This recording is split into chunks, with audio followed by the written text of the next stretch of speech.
अत्यंत कष्ट आणि घोर यातना कोणाला भोगाव्या लागतात याचं उत्तर देवाने दिलेलं आहे. अध्याय नंबर 5 ओवी नंबर 62. देव म्हणतायत, मनुष्य देही जे भजन नष्ट, ते होती गा स्थान भ्रष्ट, अधप्पा ते भोगिती कष्ट, अति उद्भट यातना. की मनुष्य जन्माला येऊन जो देवाचं भजन करीत नाही ते स्थानभ्रष्ट होतात. स्थानभ्रष्ट म्हणजे काय?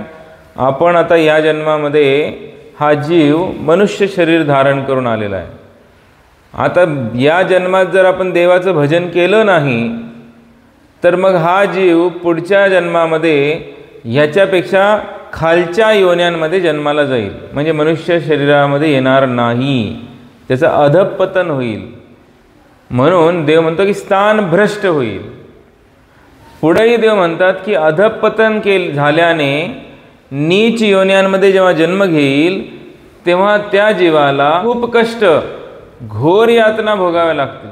समजा आपण ह्या जन्मामध्ये मनुष्य शरीरात आहोत आणि ह्या जन्मात आपण देवाचं भजनच केलं नाही, चिंतनच केलं नाही, तर पुढच्या जन्मामध्ये आपल्याला समजा प्राण्यांच्या शरीरामध्ये देवानी टाकलं, म्हणजे आपल्या कर्मानुसार आपल्याला एखाद्या प्राण्याचं शरीर भेटला. तो प्राणी असतो मुका, त्या प्राण्याला काही सांगता येत नाही, बोलता येत नाही. किती कष्ट त्या प्राण्याला सहन करावे लागतील, किती घोर यातना त्या प्राण्याला सहन करावं लागतील. म्हणून देव सांगतोय की मनुष्य जन्माला आलो तर देवाचं भजन केलं पाहिजे, म्हणजे आपल्याला अधःपतनाकडे न जाता आपण ऊर्ध्वगतीला जाऊ, म्हणजे हे जीव अजून उच्च प्रकारच्या शरीरांना प्राप्त करेल, म्हणजेच देव योनींमध्ये आपण जाऊ. आणि मनुष्य जन्माला येऊन जर आपण भजन केलं तर अति उच्च स्थितीला सुद्धा आपण पोहोचू शकतो, ती म्हणजे मुक्त अवस्था, सायुज्यता मुक्ती. ह्या अवस्थेला सुद्धा हे मनुष्य शरीरच घेऊन जाऊ शकतं. म्हणून मनुष्य देहात आल्यानंतर प्रत्येकाने देवाचं भजन करावं, हेच या ठिकाणी देवाला सांगायचं आहे. म्हणून आपल्याला नीच योन्यांमध्ये, नरकामध्ये जायचं नाही आहे, कारण आपल्याला या यातना भोगायच्या नाही.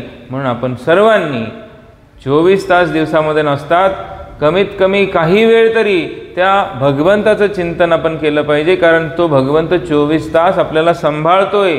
तो देव आपल्या आत हृदयामध्ये बसलेला आहे, म्हणूनच हृदय चालतंय, म्हणूनच आपण जिवंत आहोत. म्हणून जर तो 24 तास आपल्यासाठी राबतोय तर आपण सुद्धा काहीतरी वेळ काढून त्याचं चिंतन भजन नक्की केलं पाहिजे. हेच या ओवीमध्ये देवाला सांगायचं आहे.